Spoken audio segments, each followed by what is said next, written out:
Once again, we've got the good fortune to greet you all in this magnificent, historic location, the Lord Mayor's official residence, Mansion House. I'm well aware that there are many, many competing claims on your time, so we're very pleased that you're all here today. It's gratifying to see such a large audience. I'm very much looking forward to a fruitful and productive afternoon. We're particularly pleased to be hosting this event today, again with our friends and colleagues from the Japan Securities Dealers Association, the JSDA. We understand the difficulties lying ahead in the negotiations, but strongly hope that both sides understand that fragmentation and barriers help no parties when it comes to financial markets. We also hope that the UK and EU policymakers will carry out the negotiations transparently and provide a transition period for market participants to adapt to any institutional or legal changes. The UK's financial services industry plays a vital role in the UK, European and global economies, benefiting customers and businesses around the world. London is a resilient and global financial centre that benefits from the English language, time zone, stable legal system and highly skilled workforce. Last year, the UK exported 63.7 billion in financial services. We're a global hub for renminbi, rupee, Islamic finance, green finance and fintech. I particularly welcome the opportunity to attend this event, as I acknowledge the important questions raised by our Japanese partners about the UK's decision to leave the European Union. I know that the decision to leave the EU and the uncertainty that goes with this will have and may already be having a significant effect on your businesses. The Japanese government has already been vocal about its views on what the UK should aim to achieve from the forthcoming negotiations. During this process of deflation, household sector is actually accumulating quite large amount of saving, which means they didn't spend. And unfortunately, because of the deflation expectation, what happened is they have a very strong bias toward deposit, and they didn't invest on risky asset. And similarly, corporate sector, you may be impressed how good their balance sheet position. They again accumulating saving, but unfortunately, they didn't spend. So there are huge amount of saving coming from household sector and corporate sector, flooding into banking sector. Fortunately, or maybe I should say unfortunately, government needs a lot of money to finance deficit.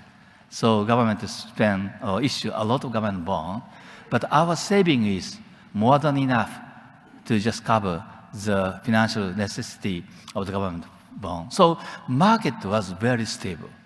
So what I want to say is supply side is very important for considering. Unfortunately, what happened is we hope that new technology, fourth industrial revolution, fintech, robotics, or digitalization of the bios and so on and so forth, may be very important because they are actually changing all industries in new direction.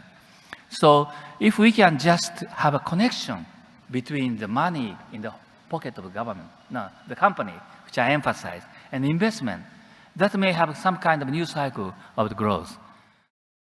Monetary policy on the one hand, and this desire to address some of those fiscal challenges that are posed by the large government deficit on the other.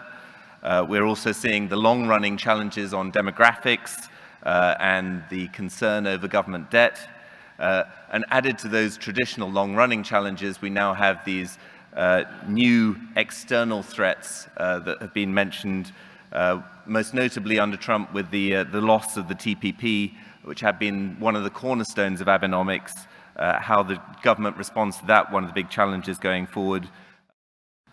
Japan's outstanding public debt is growing around 200% of GDP, but is thoroughly financed by the ample domestic savings.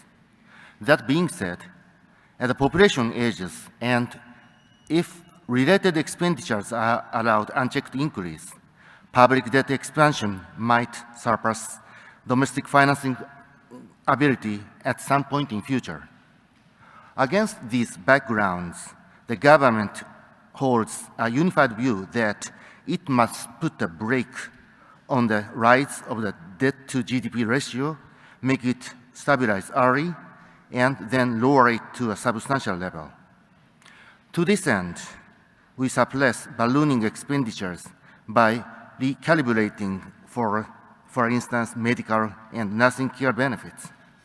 At the same time, we boost growth and tax revenue through growth-oriented policies. In this way, we reduced our primary deficit to 3.0% of GDP and aim to achieve primary surplus by fiscal year 2020. At the same time, the government and the bank released a joint statement in which they emphasized their policy coordination. I view this as extremely important because it indicated that determination by the government and the bank to work together in order to overcome deflation and achieve sustainable economic growth. The bank then introduced QQE in April 2013 after increasing the amount of its asset purchases further in 2014. It adopted a negative interest rate policy in January 2016 and introduced QQE with yield curve control in September 2016. Since the introduction of QQE, the basic mechanism of monetary easing itself has not changed. That is, pushing down the entire yield curve through the bank's large-scale purchases of JGBs and the raising inflation expectations through the bank's strong commitment to the 2% price stability target. Clearly, Japan has made a degree of progress in my eyes, towards a more sustainable level of inflation. Wages still low, still work to do there, and I think a lot of that is to do that there is a lot of structural underemployment which has held back, among other things, productivity and growth. But the government policy is pointing in the right direction there. Structural reforms, they are inherently deflationary, but they're good for the economy in the long run because it boosts productivity, it boosts long-run growth. But I think the real challenge for Japan is, after such a long period of low levels of inflation or deflation, to get the economy going, you really have to be very, very aggressive. And I applaud yield curve control as a significant shift in policy. But if necessary, I think to tell the world and to tell domestic Japan that they are very serious, if necessary, they have to utter the word monetization. We do not hesitate to activate a fiscal policy, if necessary, to maintain our growth momentum.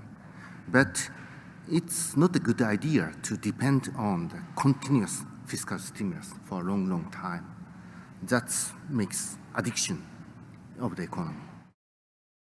The Tokyo Global Financial Center initiative, being driven by Governor Koike and the Tokyo Metropolitan Government, provides another significant contribution to opening up markets and the goal of sustainable global growth. I am honored to be a representative on the group taking this forward and to see it playing to the strength of the Japanese financial community in London, deeply embedded as it is in the global financial system.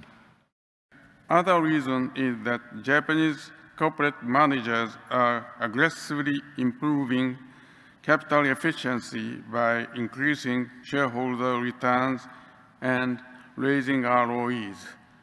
These developments demonstrate the strides we have made in Japan to enhance corporate governance and Abenomics, and a direct result of corporate managers embracing the idea of enhancing corporate value.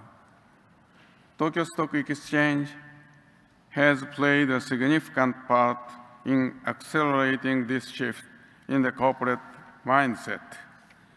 Among the range of initiatives by the exchange, I believe you will remember the launch of Japan's Corporate Governance Code in 2015 as a milestone development in our governance history. One of the things we were stressing is that the size of Tokyo sometimes gets forgotten when people are in the slipstream of thinking about a sexy Chinese investment opportunity. But of course, Tokyo is a much bigger proposition. It is a very sound and developed market with a legal system that you can rely on and a business environment that says something about the stability of the market. There are issues that we need to think about. Of course, we talked about earlier, it's a very aging society. We tend not to talk about Tokyo, and that is not right. Tokyo is a major financial center. It should arguably be a bigger financial center than it is, given the size of the Japanese economy, the size of the Japanese financial institutions. So I think there's a great willingness post-Brexit of policymakers and practitioners in Britain to look at developing stronger links with Japan, with Tokyo specifically. Because at the moment, the links are not as strong as they should be. The markets are not as well developed as they could be. But seeing the people who are here today and the subjects that have been discussed, I would have thought there's great scope for Tokyo becoming a bigger, more important international financial center, and with stronger links with London in a variety of different ways. Financial centres can't be created. I have been to 2 countries, I won't say where they are, that announced to me that they are building international financial centres. In December 2016, TMG announced several execution plans to attract global investment managers. First, TMG supports global investment management companies who are interested in Tokyo to develop business plan and obtain license starting from April 2017. TMG will start Financial One-Stop Support Center in English from April 2017. TMG will publish the English Guidebook of Japan Market to explain complicated Japanese regulation in English, but simply by June 2017.